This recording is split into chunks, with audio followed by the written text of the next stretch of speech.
Hello, everyone. This is Wicked Fox. We're going to do some trials.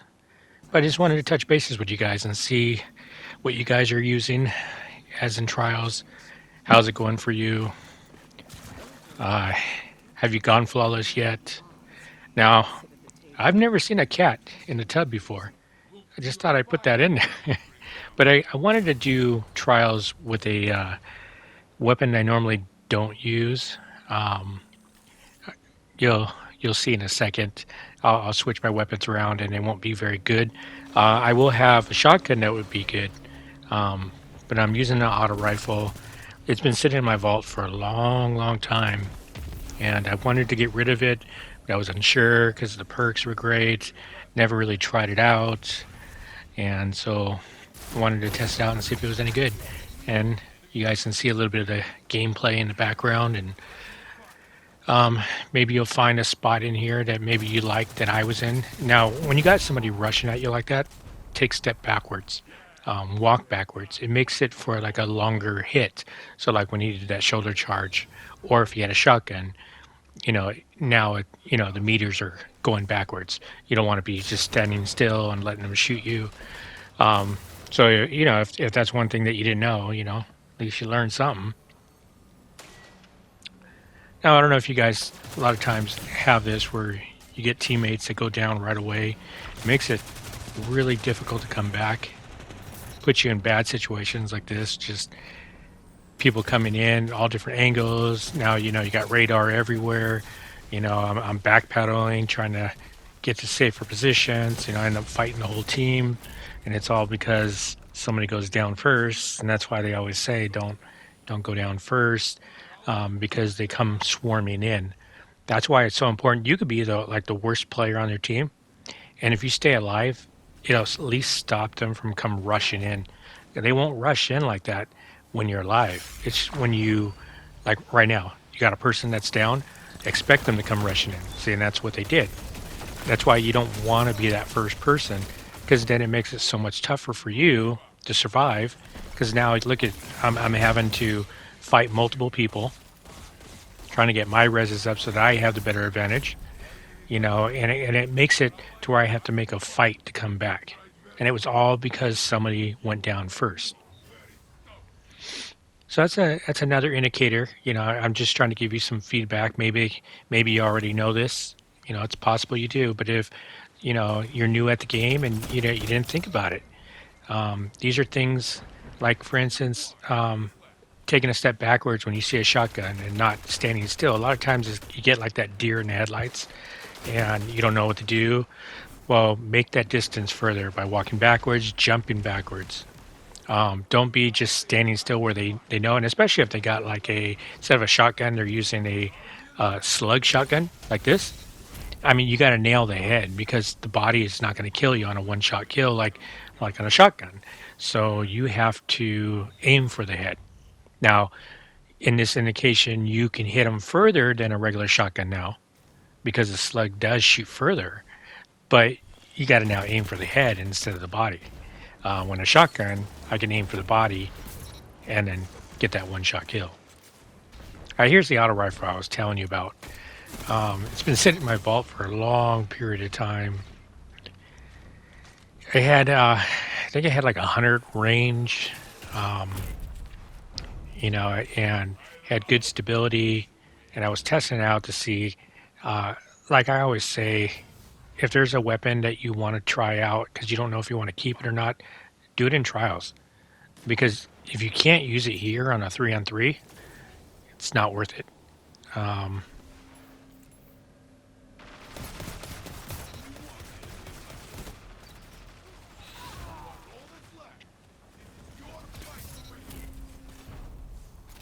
and you got to watch out for the shotguns. That's where you watch your radar. And you watch beforehand and you actually look throughout the whole game if they switch weapons because people will switch, um, and then depending on what works for them. uh, my teammate just got sniped. You know, when you get teammates that die a lot, you have to decide what's best for yourself. Um, so now I have to fight a whole team. Um, Yeah, if you're gonna stand in a stand in a position where it's easy to get a revive if you go down, like taking cover. Don't be out in the open. Um, that'd be one thing I would recommend. Is good grenade. Now I'm squatting if you can't see it, and what that does is it takes me off radar, and I do know I have somebody to the left of me, and he's probably thinking it's just him. But if he comes rushing in like that, now he didn't. He expected one person, and there was two now. Um, and I was kind of like baiting, not baiting the other guy, but I'm making it to where he thinks there was only one person there, and maybe the other one's hightailed it. And I was there in case he came in for my teammate, and I was trying to get life back. I'm trying to balance it back out again. So if you get somebody wounded, one of the best things to do is keep them wounded, keep them attacking. Um, Stick with your teammates. That'd be another thing. Because there'll be a lot of times I'll be playing this game and I get teammates that go running out there in the open by themselves. They're not looking at radar. They're not looking to see how close or far away I am. Everybody's got their own agenda, so I knew he was going to get the heavy. So what I did is I made sure I didn't try to go, tackle the heavy too. You know, Running into my teammate there could have made it real bad if the guy pushed in. That's why pushing in is very, very handy, because I was jumping over the guy's head and I hit him, because he was in the way. And if somebody were to push, that just slowed me down so much more. Where I couldn't have reacted as fast because I'm like blocked by something. Now, when heavy's around, always grab heavy. Now, this auto rifle was surprisingly doing work, but I don't think this auto rifle is anywhere near meta. So if you have this auto rifle, you can see you can go flawless with it. I would say the stability is pretty good. The range is pretty good. Always watch your indicator on how much damage you're doing. Compare them to other weapons that you use. So, like when you're shooting somebody, I know a lot of times you get focused into the game and you forget to look, but you always want to be able to do the most damage. So look at things like when you get for headshots.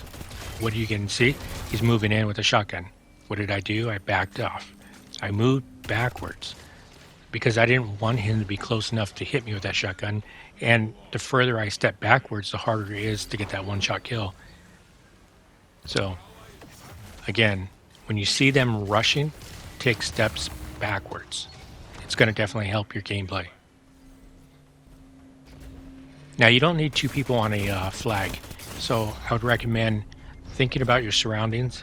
This guy should have went over and grabbed the guy. I mean, there's nobody shooting at him. He goes and picks them up after the match is already over. I don't know why he would, do that. I would figure he would go pick him up. A lot of times, I see that, and if I die, they're going to come rushing at him when he had all that time to just get a third person up. So, don't be lazy, and don't do the objectives because, like I always pick up my teammates. I try to pick them up if I'm able to. You don't want to just go rushing out there and picking up anybody, but you definitely do want to pick them up if, you're able to. Now, watching your radars, that that's the last person. Your teammate went at him. There's a good chance that he already put in some damage and chipped that damage towards him, so he's not going to be at full health. It's better for you to attack then than when he is at full health. So, if that makes any sense, don't you don't want to attack them when they've already healed. You want to attack them when your teammate has already gone at them. Now, see, I got a revive over there that I need to pick up, but I'm not running out there. I'm making sure that making sure that my teammate is thinking of the same idea, picking them up. Now my teammate was a little bit further away, and he stayed like really far back. Look, I mean, there's one person left, and look how far he is over there. I mean, he's not even pushing with me. It would be such a better job if he would have just pushed when I went out there. There's only one person left. Push with me, make two guns, shoot. Imagine shooting with double guns. I mean, that's what you're doing when you're pushing.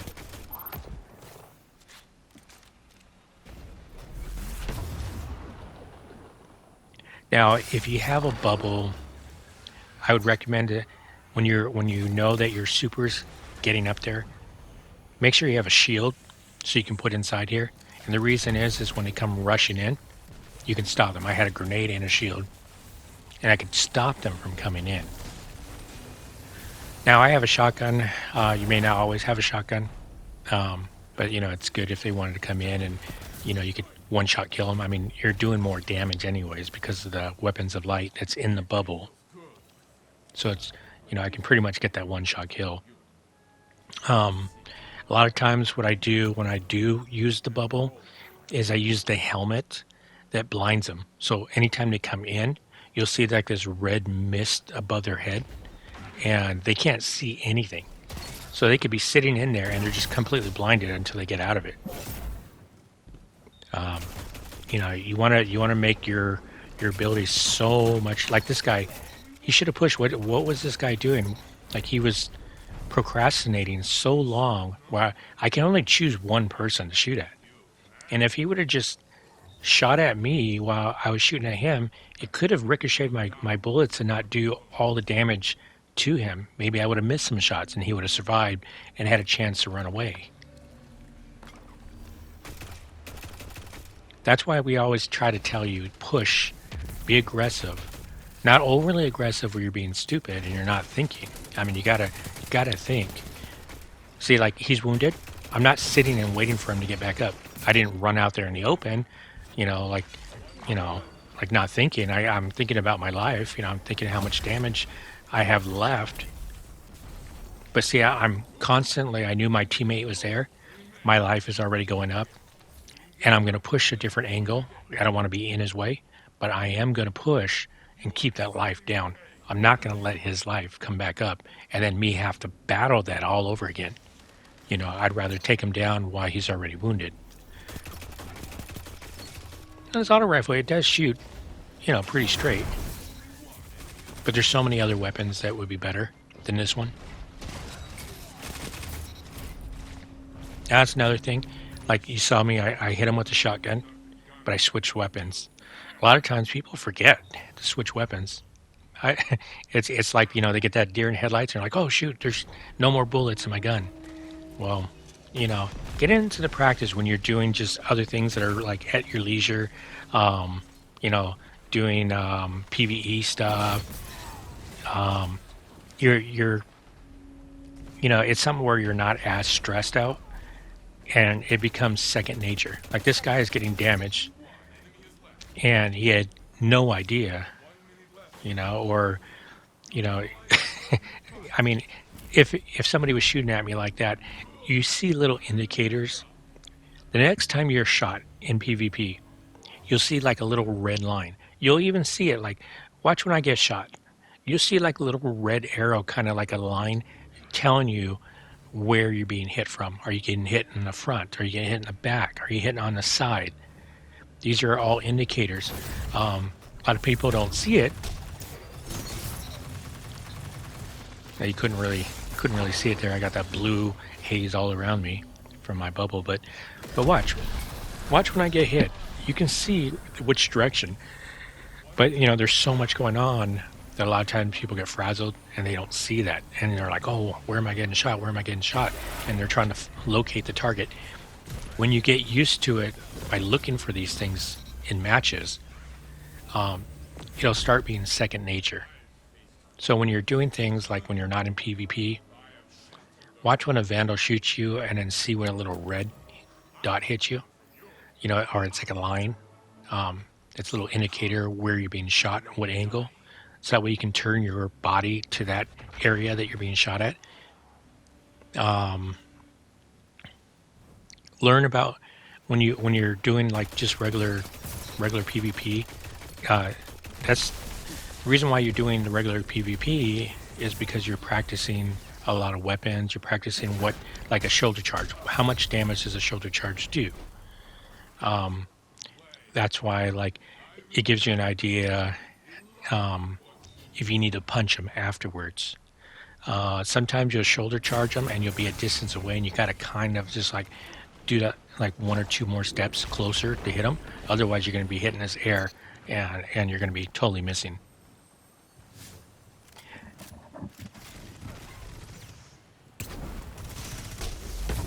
Now, I can see he put a bubble there. So what I did is I put my shield there, kind of made it so he couldn't come pushing out because he's got that weapons of light, and he's going to be doing so much more damage than I can do. And I'm using weapons a lot of times. I'm not using too much. Um, like I don't use this hand cannon a lot. You know, um, but I'm putting myself in the best situation possible so that I don't die. And what I did is I put a shield there and then backed off. I didn't try to keep going back at the shield. I didn't try to like fight them in their scenario of where they got the upper hand. The flag is behind me. The best thing to do is just hightail it, get to the flag, and make him come after me, and he's out of the bubble. Now I'm trying to get this guy's attention. Hey, come on, like let's move as a team. You don't want them getting heavy. Trying to keep them off that. Definitely don't let them get to heavy because it's going to be a one-shot kill. Now, when you notice how I was shooting this guy, and it was like he still kept shooting forward. He can only choose one person, and he might as well finish off the person that he was shooting at. So he just ignored me. And when you're scoped in, you can't really tell what's going on. You can't tell where you're being shot from when you're scoped in.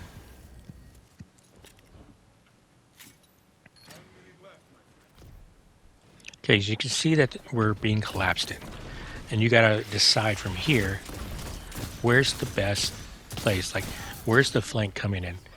If you ever find a flank would be one person. I saw two reds over here. I'm trying to get the res, but I saw two red over here. I saw one red coming from behind. So what I did is decided to go for the one.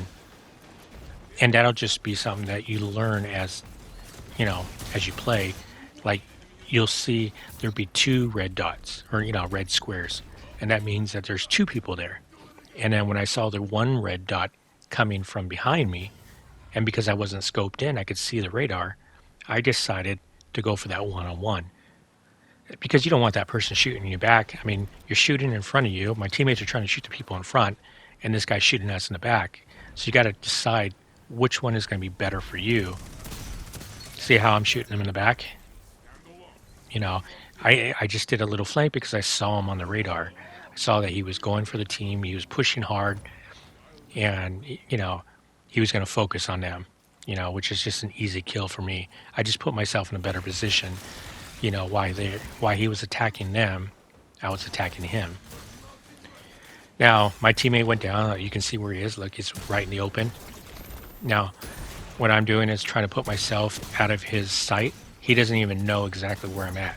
I mean, he's completely lost because I jumped over it. And in this game, a lot of times you can't see the person, because there's settings that they put. You can have 100.